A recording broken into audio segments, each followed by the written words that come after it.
Hello, welcome. This is the Community Citadel Building panel. My name is George Mekhail. I am with Bitcoin Magazine, and excited to dive into this conversation with this panel. So why don't we just kick it off with a few introductions, starting with you, Maya. Just tell us your name, kind of where you're from, and a little bit about your Bitcoin community. My name is Maya Parbhoe. I'm originally from Suriname, and I forked the Dutch fork for 21.world, which is a community that came out of 21 in Germany, and it's basically to replicate that concept globally, to translate to your local content. You create a podcast in the local language, and we've been building that community since September last year. And it's been a whirlwind since then, and I also run the circular economy in Suriname. We've been building that for the last year and a half. Awesome. Welcome. Tom. Yes, I'm Tom van Lamoen. I'm the party leader for the Dutch Libertarian Party.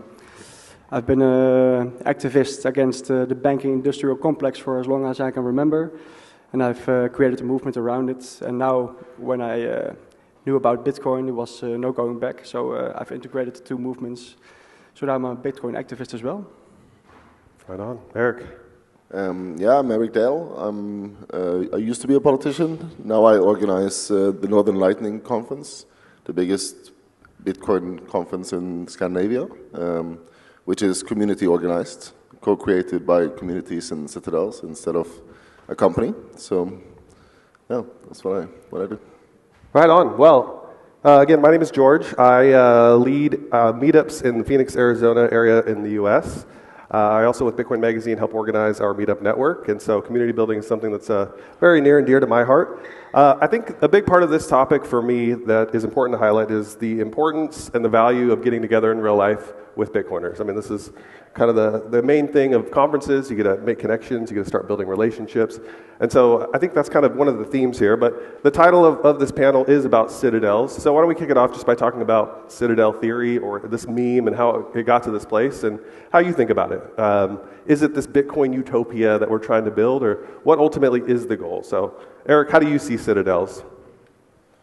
Well, one is on the theoretical level. I see citadels as sort of three dimensions of the externalizations of your being itself. You have an internal citadel, your set of values, how you fortify yourself mentally, physically. That externalizes itself into a financial citadel, how you organize your digital identity, your money, your Bitcoin. And ideally, that should be externalized into a physical citadel, which is optimally co-created with other people. And then there is the more historical precedence of what is a citadel in the moment that Bitcoin is causing. And there I think we should draw parallels to congregations after the Reformation. Upon breaking the centralized power of the Catholic Church, communities started reorganizing themselves from the bottom up, leading to a very large plethora of different styles of organizations, all centered around shared values or shared need for protection or whatever. And I think we'll, from that lens, I think citadels are equivalent to today's congregations. Yeah, definitely. And that's, I mean, kind of a hot take. A lot of people, there's controversy. Some people don't even like to use the word community when they're talking about Bitcoiners. I don't know why. Obviously, we don't mind. This is the name of the talk. But is there anything that you would add, Tom, to what Erik just shared about citadels? Yeah, for sure. Well, from my experience, the way that activism started with like my personal activism against central banks and the banking institute, it's all a little bit a negative stance. You're pushing back against something, and the way you support your movement is through a negative way. Mm-hmm. But Bitcoin changed everything.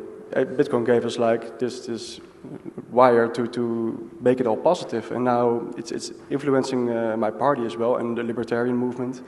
There's a way to take responsibility for yourself, and there's a way to make it all positive. So now everything changed to like the glass is half full, and we have an option. Mm-hmm. And we see that the Citadel building and the movement is it's helping a lot to change it to the positive, and this way it gets a lot more traction.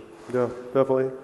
Okay, so let's try to maybe shift out of the theoretical and get more into the pragmatic and the practical and what you guys are executing sort of on the ground. So Maya, you mentioned you're building circular economies. Can you share a little bit more about what that looks like and the success that you're seeing?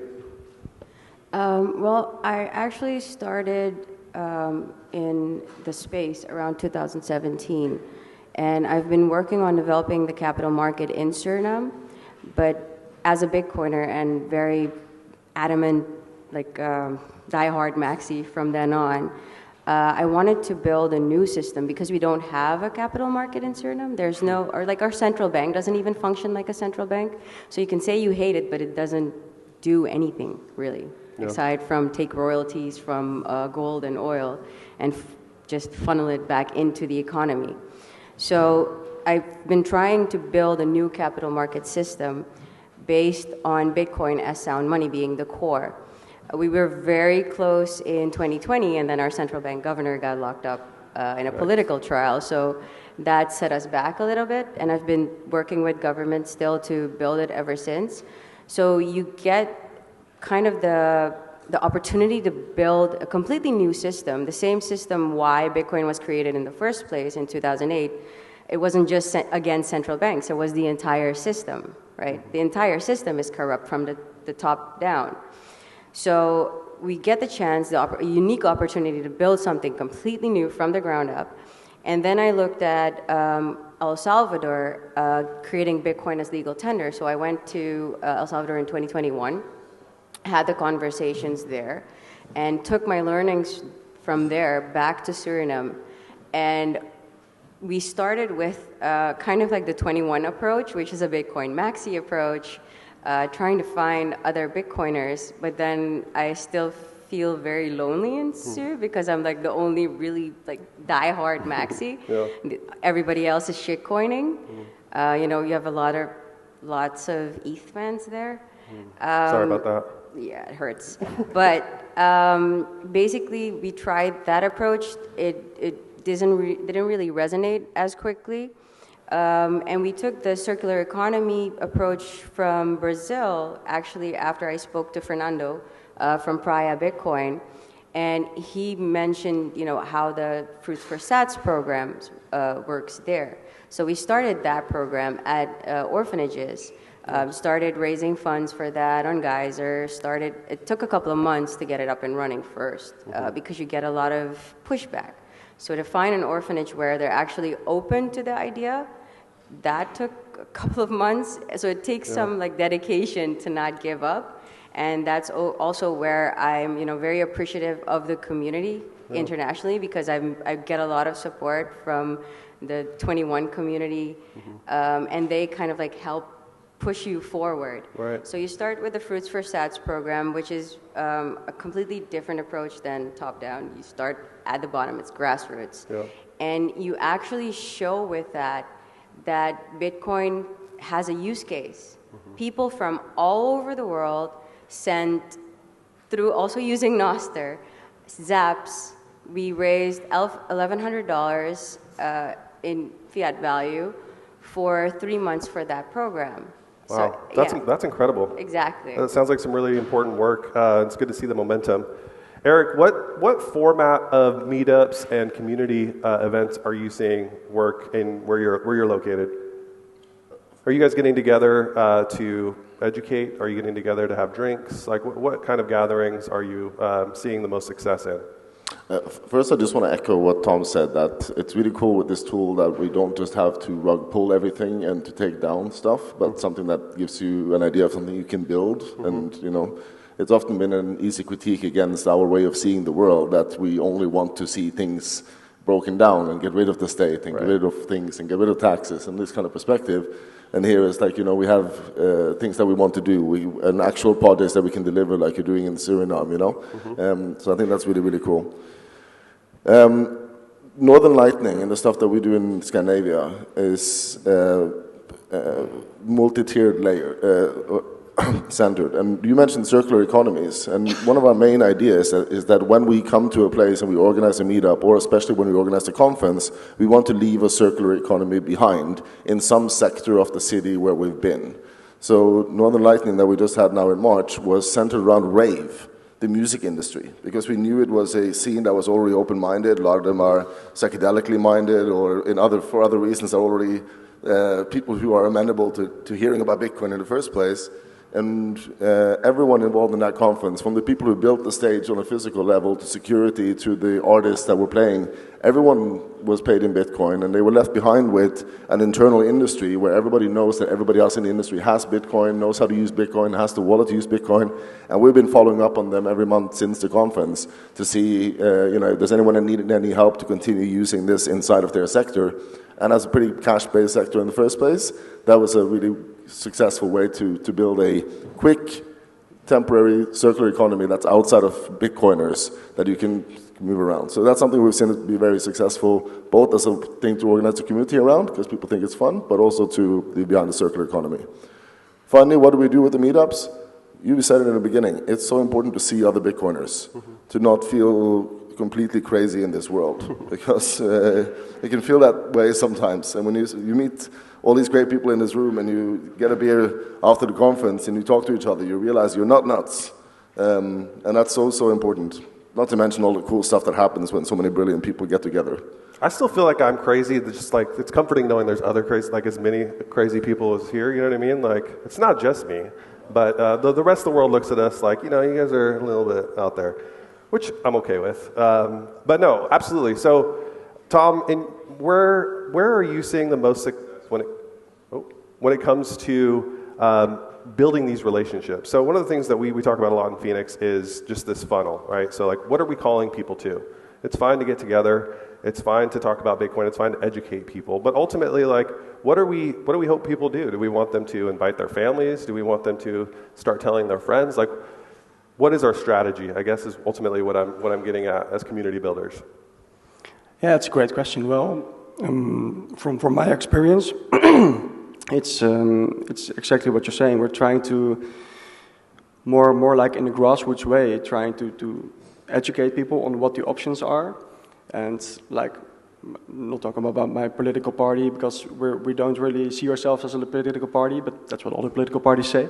But when you read our statutes, it's like trying to get into politics is like on the bottom or somewhere. We're trying to educate people how they can take more responsibility in their lives, and we're giving from inside our party, we're giving workshops on how to grow your own food, and also Bitcoin workshops now, of course, but there's a whole other spectrum how people can take more responsibility in their lives. You see that gives people hope and gives people more positive worldview as well. And what you were saying is, sorry, what's the question again? I'm a politician, if you give me time. That's quite all right. This is, I think, very, very high level, just strategy. What is it that we are ultimately trying to do? And, okay, maybe let me take a step back and ask it this way. People keep coming to Bitcoin meetups, but they don't really know why.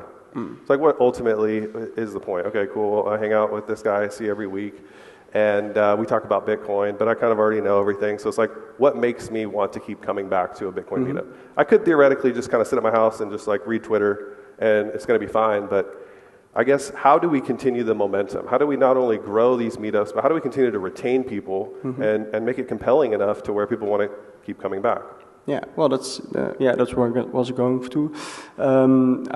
I think this is probably one of the best conventions yet. We're in a bear market, but the people that are here are the true activists. They're here to change the world. They're not here for the number go up, Right. And what I see, our political party has been 30 years, we're almost on a birthday, but we've never had any political influence. But it's not the important thing for us. But what we see is grassroots. We're trying to be more of a leader, set an example on how we want to see the world and how we want to take responsibility. And what you can see is we're getting traction now because it's a natural, organic way to grow, and people that find out about us and find out about this movement and find out about why we need Bitcoin. It's much stronger connection, and that's why people keep coming back, I think. Definitely, yeah. Maya, Erik, anything to add? Well, for example, in our situation, like in the Netherlands, for example, we see the communities, they already exist. The node runners are already in the Netherlands. Wow.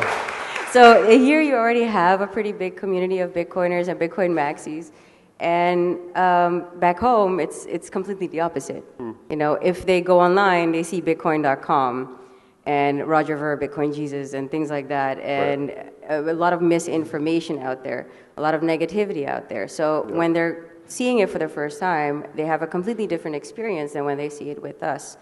And I have a bit of a different approach when we get together for a meetup. It's more to kind of strategize on and kind of motivate people to help, to build that community and to build the use case, to build the circular economy, because we have 200% inflation year over year.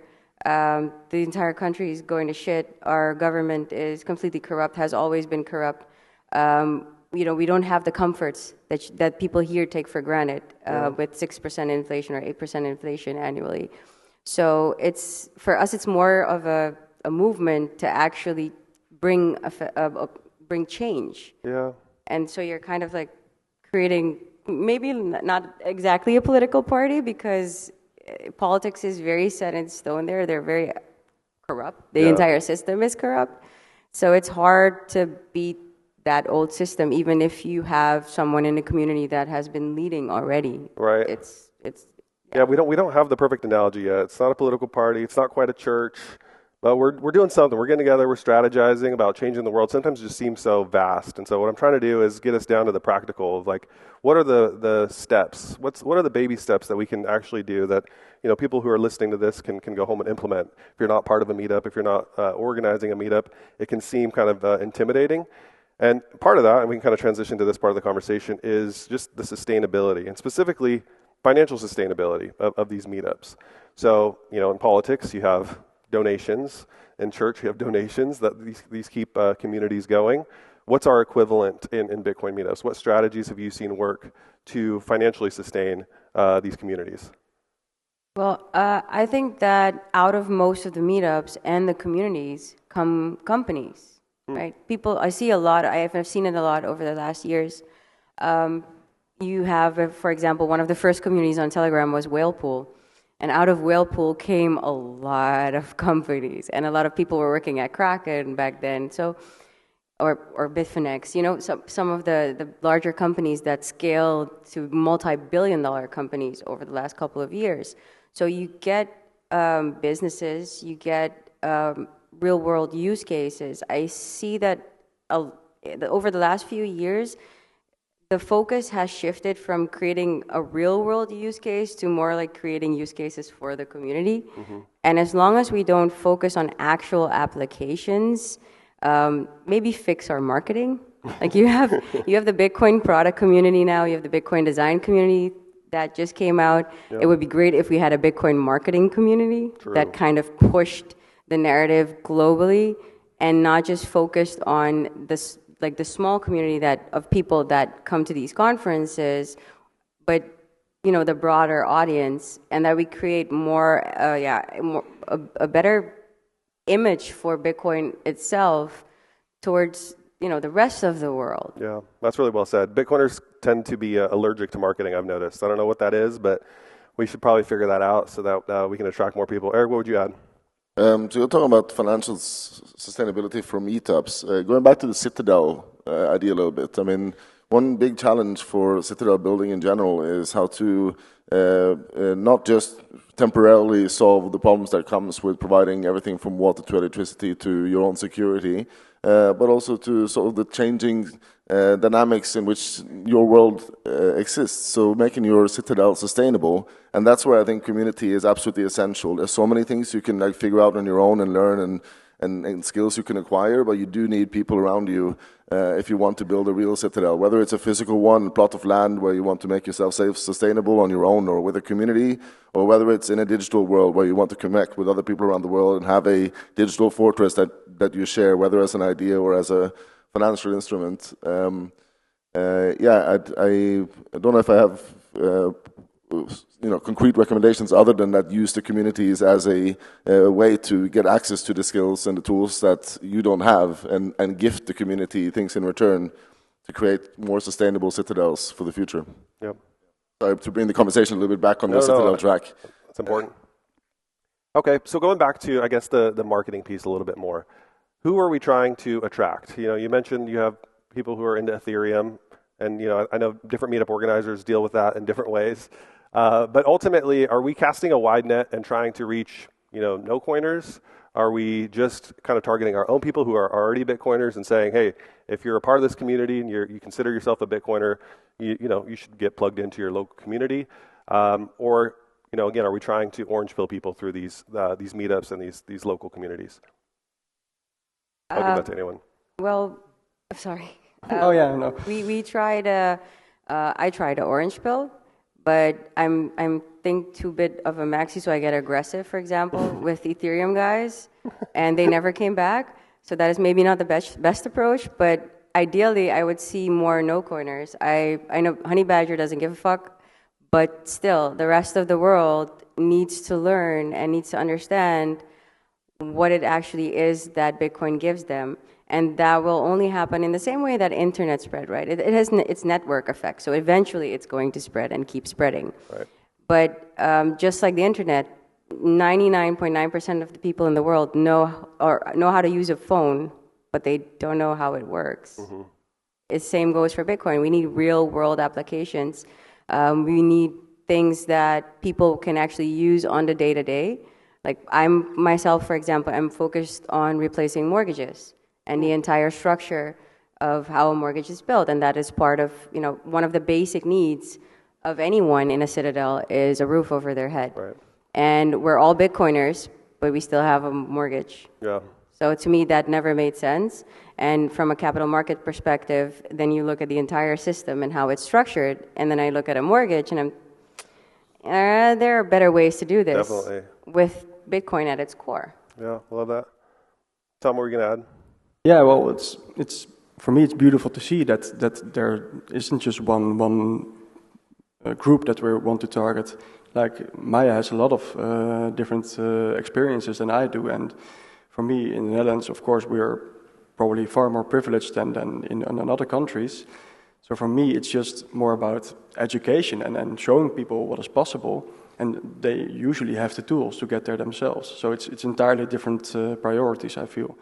But the beautiful thing is that it's so decentralized, that there's a lot of people in this space trying to target different people, and they know their own people, they know what they want, and they know how they can try to save themselves and try to take more responsibility in their lives. And I think that's the way we grow naturally and organically. Mm-hmm. Definitely. Erik, you want to add something? There must be Bitcoin cycles to this as well, right? I mean, when bull markets happen, it's for education and for orange pilling. People are going to come in your doors at your meetups, whether you want it or not. And so you have to step up and share the knowledge that you've acquired. And when bear markets come along, we take on a more human role and take the heart-to-heart technology side of Bitcoin, right? That's when we need our networks and need to see that, you didn't make a huge mistake here. There's a bunch of other brilliant people who still see exactly what you're seeing. And those things, I think, follow a bit the vibe around Bitcoin. I think that's really true. I think that's a really good point. It's kind of like read the room a little bit. If it's a bear market, maybe don't go too hard trying to cast that wide net and just focus on your core people who are showing up no matter what. Like the same kind of courses that, during the bear market, there's going to be a bunch of scammers who sell these 12 euros a month, I'm going to teach you about Bitcoin shit, right? Right. And that stuff is going to seem so natural in all kinds of channels in that period. Right. And now if anyone tries to put out something like this, try to charge people to watch a YouTube video about Bitcoin or something, it just looks so clownish. So yeah, read the room. Yeah, I love it. Cool. Well, I know we're getting close to wrapping up here, so I want to kind of close with just hearing your vision. We're coming close to the end of an epoch, and I know for me, I've been around since 2017, like you, Maya, and it's been interesting to watch. I think this cycle has really been an explosion of meetups. I know meetups have been around since Bitcoin started, but they're really kind of hitting the, mainstream Bitcoin culture in this cycle. I'd love to kind of hear your vision for your community in the next epoch. What do you see in the next 5 years? Maybe some of your goals. I know there's a lot more around people acquiring physical real estate and having a permanent location, which I think is an exciting trend. But yeah, cast your vision for the next epoch of your Bitcoin Citadel. Starting with you, Maya. Well, ideally, within the next 5 years, I'd like to see Suriname built on Bitcoin. A completely new system from what is there already outside in the world. I'd like to see mortgages of different form of securities or stocks, everything built on Bitcoin, and the entire community benefiting from Bitcoin being our reserve. And I'd like to see more adoption globally, more real-world use cases, applications, and basically, like the internet, by 2030, that will have 80% globally. Nice. Tom? Yeah, well, for me, it feels like we're on a wave right now. When I speak from politics side, when you see like in the United States or with Mekhail in El Salvador, Bitcoin and politics are getting a lot of attention together. And of course, there's a lot of nuance, and what Bukele does in El Salvador is true politics. He's buying Bitcoin with his government. But my hope is for Javier Milei also in Argentina. The elections are the 22nd of October, so end of this month. Mm-hmm. And he's like a true activist, libertarian, who wants to get out the central banks. And he's pro-Bitcoiner, but not to buy Bitcoin with government, but to show people, take responsibility for your own life. And this is the way you can stop inflation. And for me, if Javier Milei becomes president in Argentina, I think it's going to be an explosion for Bitcoin and libertarianism on the same side. Erik, 5-year vision. What does next epoch look like? Next epoch is when the Northern Lightning Conference is going to end up on everybody's map. We started out in Norway. We're doing Scandinavia next year. After that, we're doing the German-speaking world, and then we're doing Europe, before we're finally going to turn this into a co-created, meetup-based, moving conference around the world, the Olympics of Bitcoin. Wow. So in 5 years, I hope to see everybody here at whichever host city we choose around the world at the Northern Lightning Conference. On a more like Bitcoin cycle thing that we were really trying to get at here, I hope everybody stays safe. It's going to be a really, really difficult 5 years. Yeah. This is not going to be pretty. It's not going to go down without a fight. There's going to be people who turn on you that you didn't expect. And yeah, watch out for each other and watch out for yourself. Yeah, definitely. Thank you, Miami, for the last 3 years in this amazing city. The whole world shut down. But Miami welcomed us with open arms. We want to show Bitcoin to the whole world. We are taking the conference on the road to set the stage for Bitcoin in a new city.